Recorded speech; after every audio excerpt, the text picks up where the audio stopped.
S, ಇನ್ನು ಬೀದರ್ನಲ್ಲಿ ಪೊಲೀಸರು ಭರ್ಜರಿ ಗಾಂಜಾ ಬೇಟೆಯನ್ನು ನಡೆಸಿದ್ದಾರೆ. ಔರಾದ್ ಬಿ ಪೊಲೀಸರ ಕಾರ್ಯಾಚರಣೆ ಭರ್ಜರಿಯಾಗಿ ಯಶಸ್ವಿ ಆಗಿರುವಂತದ್ದು.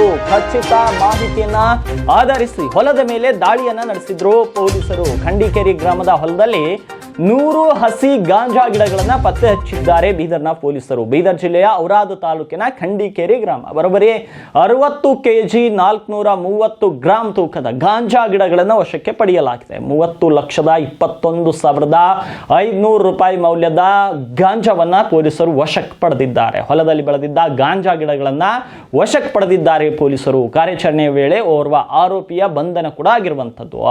ಔರಾದ್ ಬಿ ಪೊಲೀಸ್ ಠಾಣೆ ಸಿಬ್ಬಂದಿಯಿಂದ ಭರ್ಜರಿ ಕಾರ್ಯಾಚರಣೆ ನಡೆದಿರುವಂತದ್ದು. ಖಚಿತ ಮಾಹಿತಿ ಮೇರೆಗೆ ದಾಳಿ ನಡೆಸಿ ಗಾಂಜಾ ಜಾಲವನ್ನ ಬಯಲಿಗೆಳೆದಿದ್ದಾರೆ ಪೊಲೀಸರು. ಔರಾದ್ ಪೊಲೀಸ್ ಠಾಣೆಯಲ್ಲಿ NDPS ಕಾಯ್ದೆ ಅಡಿಯಲ್ಲಿ ಪ್ರಕರಣ ಕೂಡ ದಾಖಲಾಗಿರುವಂತದ್ದು.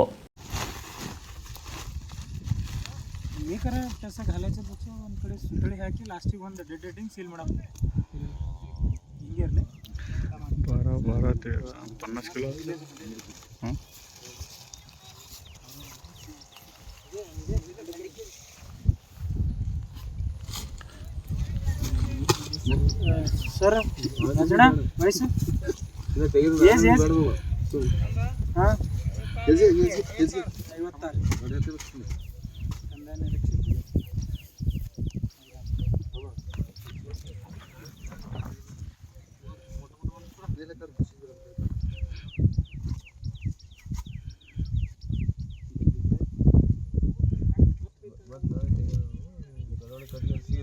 ಬೆಂಕಿ ಹಚ್ಚಂಗೆ